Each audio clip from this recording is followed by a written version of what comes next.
Hello, my name is Carrie Brown and I'm with the Central Mississippi Regional Library System. Today I'm going to be reading to you chapters 1 and 2 of A to Z Mysteries, The Panda Puzzle.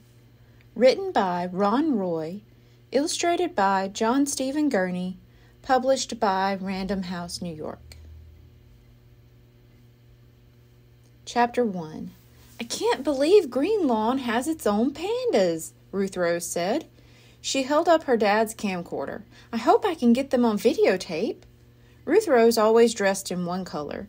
Today she wore sky blue from head to toe. Ruth Rose, her little brother Nate, and her friends Dink and Josh were visiting the petting zoo. A mother panda and her baby had arrived just the day before. All 4 kids stood in the middle of a crowd near the panda enclosure. Dink recognized a lot of his friends from school. He waved at Officer Fallon and his grandson Jimmy. Through the skinny rails of the enclosure fence, the kids could see a cave and a pool of water. Bamboo grew beside the cave.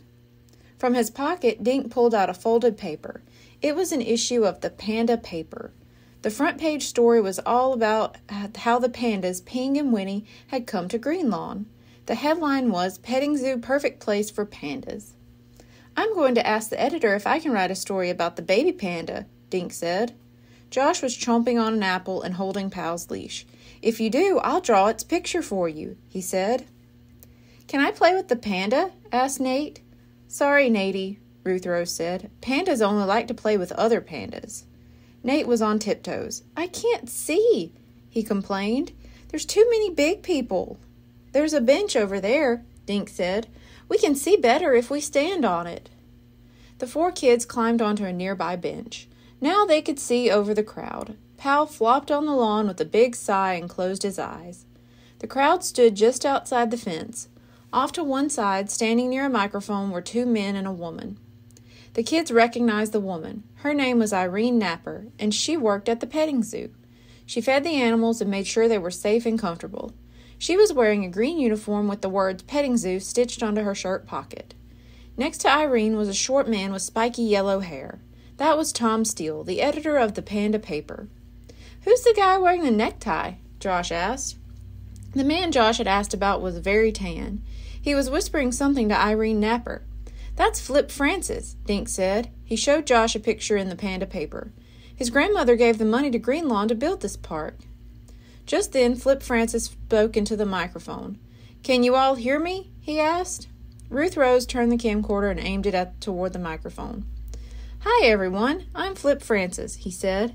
As many of you know, it was my grandmother, Winifred Francis, who made Panda Park possible. Granny Wynn would be so happy that you all came to meet little Winnie, and I'm pleased that her money went to such a good cause. He turned to Irene Napper. Irene is taking good care of our new arrivals, he said, handing her the microphone. Thanks, Flip, Irene said into the mic. I just want to say that I've loved getting to know little Winnie. She's a happy, playful baby. Irene passed the mic to Tom Steele. Hello, everyone, the editor said. As you know, the Panda paper has a very small staff. Me. I could use some help. I'd love to print your stories, poems, or pictures about pandas. Tom Steele grinned. But I can't pay you anything. Everyone in the crowd laughed. Just then, a black and white face appeared inside the cave's entrance. The crowd quieted. Slowly, the mother panda moved into the sunlight. Her head swiveled around and she lifted her nose into the air. Suddenly, she charged the fence and threw her body against the metal rails. Tom Steele, Irene Napper, and Flip Francis leaped back. People at the front of the crowd jumped back too. What's wrong with her? Ruth Rose asked, catching it all on videotape. Ping stared through the bars of the fence. After a minute, she waddled back into her cave. A man in a green uniform hurried over to Irene Napper. Irene handed him her keys, and the man unlocked the fence gate. Carefully, he crossed over to the cave, knelt down, and looked inside. Then he reached in and pulled something out. To Dink, it looked like a round alarm clock. A small piece of paper was tied around it with a string. The man relocked the gate and handed the object to Irene. She removed the paper and silently read what was written on it. This is so weird, Josh whispered. What's going on? Irene stepped back to the microphone. Dink noticed her hand was shaking. This is a ransom note, Irene told the crowd. Winnie has been kidnapped. Chapter 2. Kidnapped? Ruth Rose gasped. Everyone in the crowd began talking at once. Officer Fallon ran to talk to Irene. Where's Winnie? Nate asked. I want to see Winnie. Winnie has gone away for a little while, Ruth Rose told her little brother.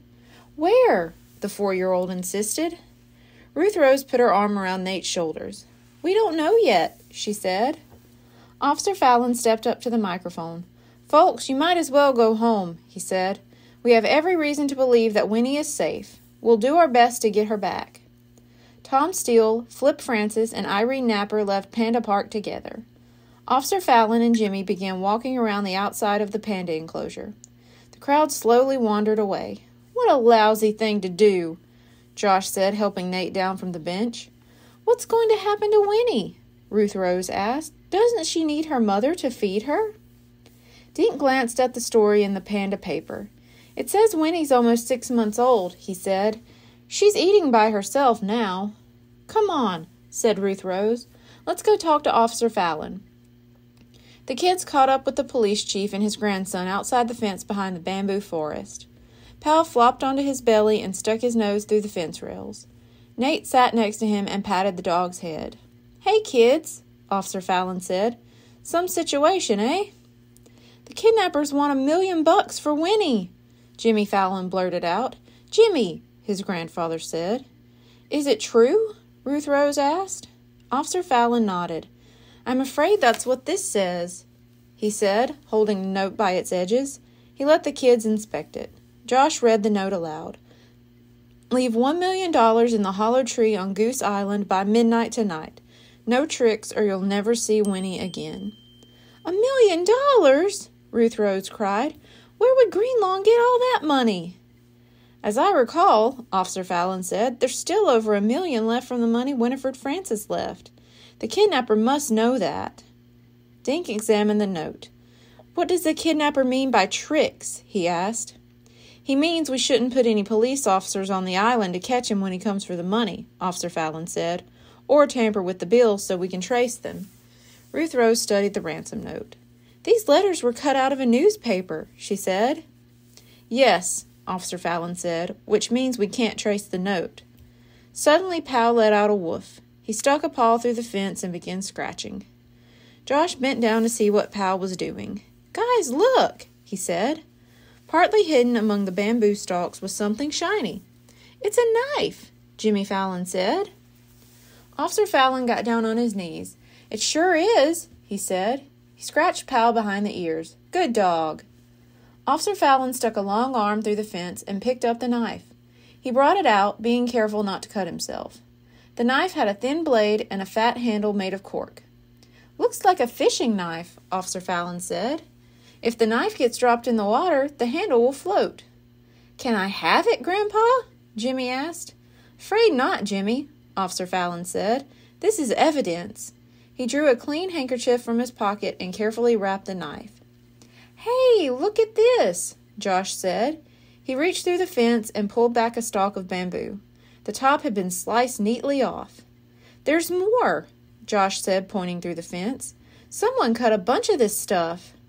Maybe the kidnapper took some bamboo to feed Winnie, Ruth Rose said. At least she won't be hungry, Josh said. That explains the knife, Officer Fallon said. With a struggling panda in his arms, the kidnapper probably never knew he dropped it. Officer Fallon reached into his pocket. He pulled out the object that had been found in Ping's cave. Know what this is? He asked. Looks like an alarm clock, Dink said. It is, Officer Fallon said. It's an alarm clock with the volume set on loud. I'm guessing the kidnapper tossed it into Ping's cave, knowing the pandas would run out when the thing went off. He probably grabbed Winnie as she came out of the cave. And if we want her back, Dink said, Greenlawn has to pay $1 million. You're right, Officer Fallon said. Unless we find the bad guy first. But we only have till midnight, Ruth Rose said. She looked at her watch. That's only 12 hours from now. Thank you. Be sure to tune in next week for chapters 3 and 4. Goodbye.